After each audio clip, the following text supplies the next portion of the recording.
Now, I've heard of like negative keywords before. Can you elucidate on what those are? Yeah. So I think that actually is a good segue into the next area I kind of want to talk about, which is just like how paid media is changing in general right now, and like the state of paid media right now. And I think transparency is like a big issue. So, because you're talking about negative keywords, and so Google actually is going through a lawsuit right now where they secretly increased all the bids on the auction by 10% without telling anyone. Yeah, that sounds very illegal. It's not illegal, but I think there's like some discrepancy or something. I didn't look into the like complete lawsuit, but it seems shady, seedy. Yes. I don't know if it's illegal technically. Okay. Because they never like really disclose the bottom Maybe lines. morally gray. Yeah, I think it's like a morally gray thing.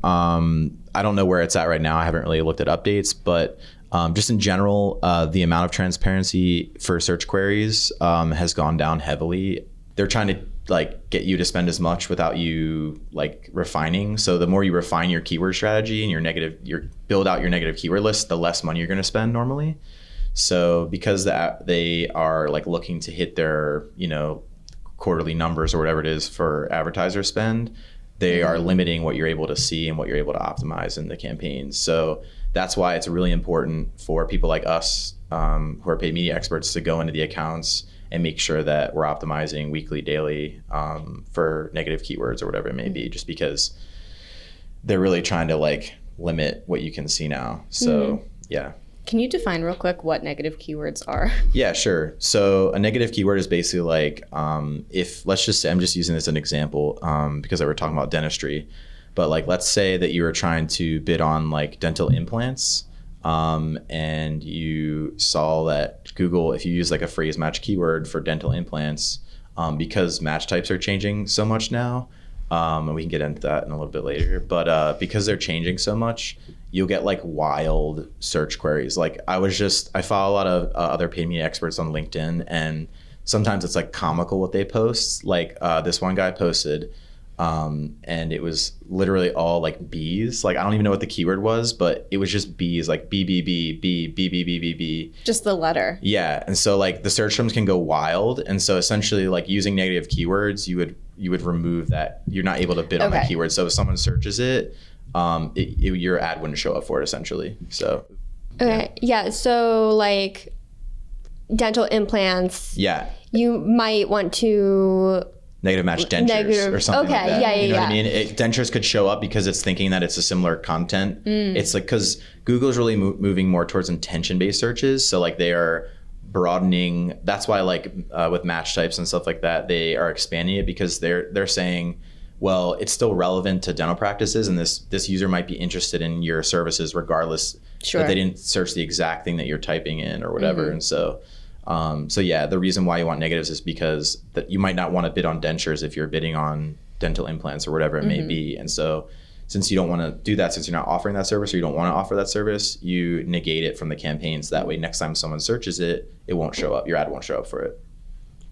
Cool. Yeah. Yeah, that makes a lot of sense. And we've kind of touched on this a little bit based off what you just said, like doing more keyword like work and checking things more often. What are some other ways that like decrease transparency or like less control on your end between the platform and the advertiser? Like, how does that affect advertising goals? Yeah, so I think it just kind of comes back to what I was saying, where they are kind of removing advertisers' capability to like really refine down to specific things. And I think I can kind of get into this now, but like match type changes. So before it would be like, okay, if you want to run an exact match term, it would be like, okay, I want to bid on donut shop or donuts near me because I'm a donut company or whatever it may be. Now, you can't even do that. It's like not exact at all. Like it just changed. So they're doing like it used to be close variants where it would just show up for like plurals or like past tense things or like near me. But now it's showing up like it would be like croissants or like whatever, something maybe you don't like, a product you don't sell that they think is still relevant. And so that's like an issue where, like I said, like advertisers can struggle, because if you're trying to bid on a specific thing, you have to do heavy manual work to try and make sure to fight against the platforms to make it advertise exactly what you want. Yeah, what is the I guess the benefit for platforms doing that is that they want you to spend more money. But like as Yeah. a consumer, like if I'm looking up donuts near me, I don't Yeah. want to see a croissant. I want to Yeah. see a donut. So this Yeah. it doesn't feel like it helps Yeah. either side. I think in Google's mind, besides money, like they're trying to gain money, I think they're just saying like, well, if you're hungry for a donut, you might be hungry for a croissant. yeah. So like, they're like trying to go intention or whatever. And so I think that's like the main reason why sometimes, you know, or why they're heading that way. They're like doing more intention based searches where like, we know this person's hungry and they want a pastry. Maybe they want this instead.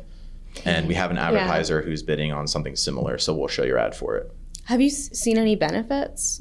I think it really depends on the client and their industry and vertical. I think that if you were, for example, like an e-commerce retailer and you're selling clothing and maybe it was like a certain type of sneaker or something or a certain type of glove or whatever, and it wasn't exactly what you searched, but the intention was there, I think it could be good. But I think it's only good if your products are like not very specific. Yeah. So if you have a broader like clothing or whatever brand, e-commerce brand that is similar, I think it could draw people in. And I also think there's some benefit where sometimes it could be right on and it could be something where it's a keyword that you're not running and it has good performance. So you could get insights from the search term reports there and find maybe keywords that you weren't running before that maybe are not directly aligned, but you know, in the same pathway that, you know, it could do well for your business or whatever it may be, bring customers in. But I think, it's a struggle if you're really, really specific. It's getting harder and harder to run campaigns unless you have someone like me or someone who's savvy with paid media who can really go in and optimize like on a daily, weekly, monthly basis. So I guess it's becoming harder for like smaller businesses to DIY a paid strategy. I think so, yeah. Okay. Obviously, we don't really, at BrainDo, we don't really deal with like smaller accounts, but at the same time, like if someone at home wanted to run their own campaigns, I would say that you should do a lot of research on what's going on just in the advertising space because a lot of things are changing. So Yeah. And we've talked about some of like the changes in like the level of control you have and stuff, like lessening that.